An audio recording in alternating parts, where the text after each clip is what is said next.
Guys, Snoopy here. Today we're looking at the fourth leader from the base game of Arcs, Upstart. Upstart has two traits. The first trait is ambitious. When you declare an ambition, you may gain any resource. You must declare the ambition before taking any actions, including prelude actions from resources. Then the second trait is callow. You can only tax loyal cities if you control them. Upstart starts with two resources, the psionic resource and material resource. And then we have an interesting setup here. It looks very similar to the standard setup. However, in the A slot, you have a city and 4 ships instead of the standard 3. And then in B, we have 3 ships and a starport, and then C has 2 ships. What to say about Upstart? Well, Upstart is a flexible, good, basic leader. The downside or negative trait, callow, is not too bad. It can trip some players up because cities do not count towards control. And so if you abandon your cities, you cannot tax them. Or if someone else comes in there and they control it, you cannot tax them.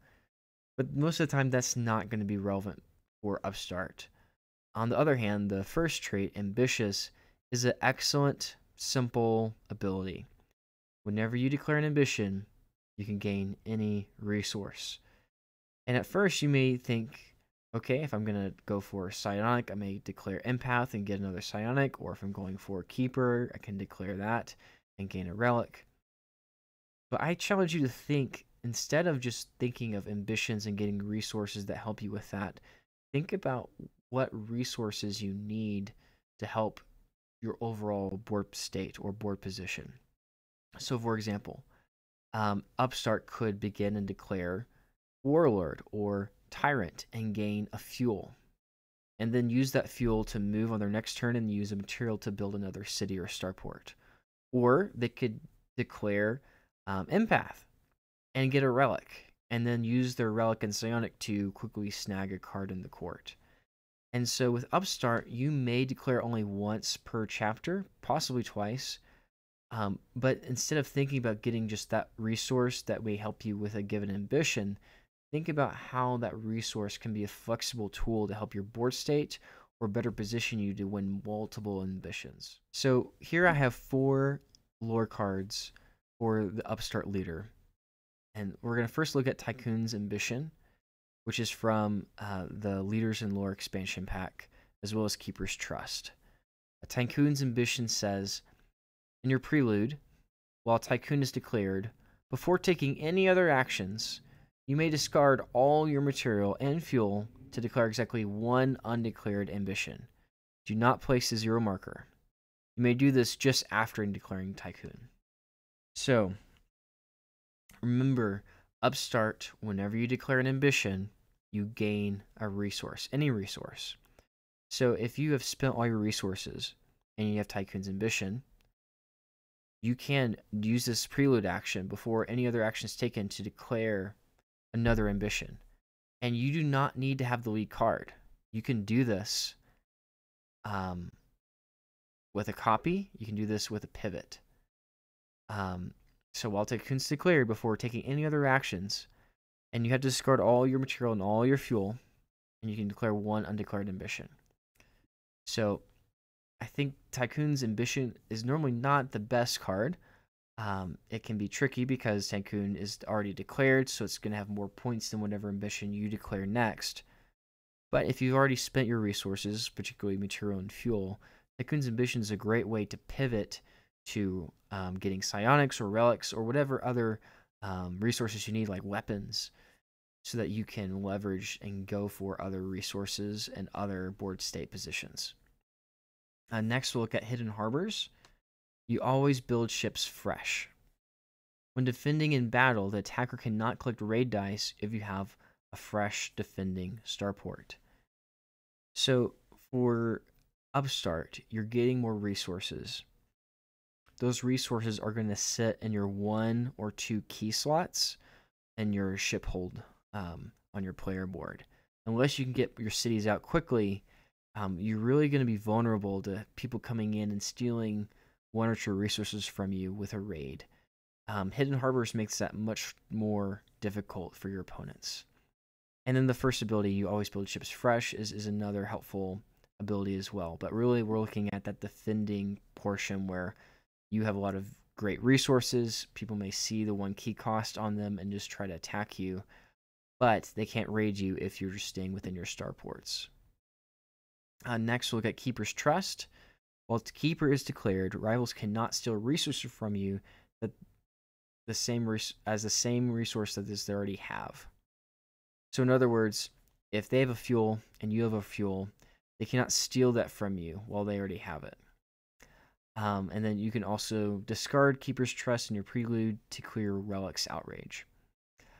Here, again, I think we're thinking of defensive cards here. This card normally is not that great, but I think with Upstart in mind, I may consider taking this just because it is another defensive mechanism. So when Keeper's declared, it's much harder for my opponents to steal from me because they may already have Tycoon resources, so they can't steal my material or fuel in particular, but also could apply to relics or psionics.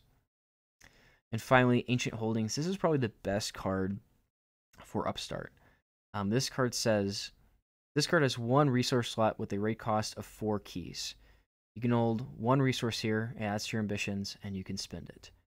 So, like we talked about with Hidden Harbors, players may see your plentifulness with resources from declaring ambitions, and you're forced to put them on your 1 key slots at times. Well, Ancient Holdings gives you another hold slot that's 4 keys. And so if you just have no cities out, or just 1 city out, you have a 3 key slot, and now Ancient Holdings gives you a 4 key slot. And then your other 2 slots are just 1 key, but you don't need to put your resources there. You can keep your resources under Ancient Holdings for 4 keys, and then your first slot for 3 keys. So these are the lures I would just call out that sync well with Upstart. This is by no means a tier list for lures, but these are just ways to think about Upstart and how you can utilize certain lures to help you with what you're trying to do with getting resources through your ambitious trait. Okay, I've highlighted 4 guild cards and 1 Vox card here. Let's look at the Vox card first from the court deck. Populous Demands. When secured, you may declare any ambition. An ambition marker must be available. Then discard this card. So this is another way to declare an ambition. Like we mentioned before with ambitious trait, as Upstart, you want to declare ambitions to get your benefit of getting another resource. It can be any type of resource. Galactic Bards is similar. When you surpass or pivot before taking any actions, you may declare the ambition on your play card. If an ambition has not been declared this round, do not place a 0 marker. So again, Galactic Bards, it may not be the best card in the court deck, but for you as Upstart, it is very helpful because you do want to declare ambitions, and you want to declare them yourself and not let other players do it because you get a special benefit by getting an extra resource.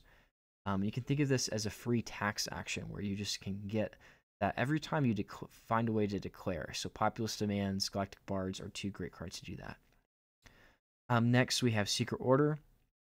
When you declare Keeper or Empath, do not place a 0 marker. Again, we're thinking about declaring not just Tycoon, but we're declaring Tyrant, we're declaring Warlord.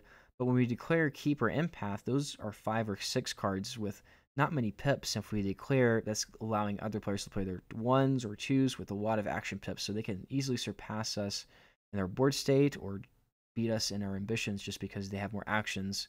And Secret Order just prevents that. So when you declare Keeper Empath, you don't place a 0 marker, and they can't easily take those 4 actions on their 1s or 2s. Loyal Keepers and Loyal Empaths, and we have these here just to help with possible combos. So if we have Loyal Keepers, we can get more resources, so we can tax, we can then declare an ambition, and now we can use those cards to pair up with secure actions, or if we can get a psionic and then use another resource as a relic to secure in the court. And similar thing with Loyal Empaths. If we declare, we can get a relic and use any other resource as a psionic to secure a card in the court. Um, and so with Upstart, you have a lot of flexibility where you can go towards a court strategy, or you can go towards a spread out strategy with fuel and material, or you can just wait and see and just hoard some weapons so that way you can attack and raid as needed, or just go for trophies. So that's what I have for Upstart. If I had to recommend any leader for a beginning player, I would say Upstart by far. The downside is very minimal. You may need to remind the new player that if they do abandon their city, they can't tax it because they have to have at least one ship to control that system. And if someone else comes in, they can't tax it later. But in general, the ambitious trait is very good and very strong. You also start with an extra ship compared to the base setup and an A. So I would say overall Upstart is definitely A tier. The psionic and relic resources are great too, but generally we're looking at the ambitious trait, thinking through how can we maximize that, how can we pair it with a lore card or pair it with guild cards that make us very flexible to going for a court strategy, a board state strategy, or a city spread strategy. And I find myself just loving Upstart in general. Hope this was helpful, and I'll see you next time. Bye-bye.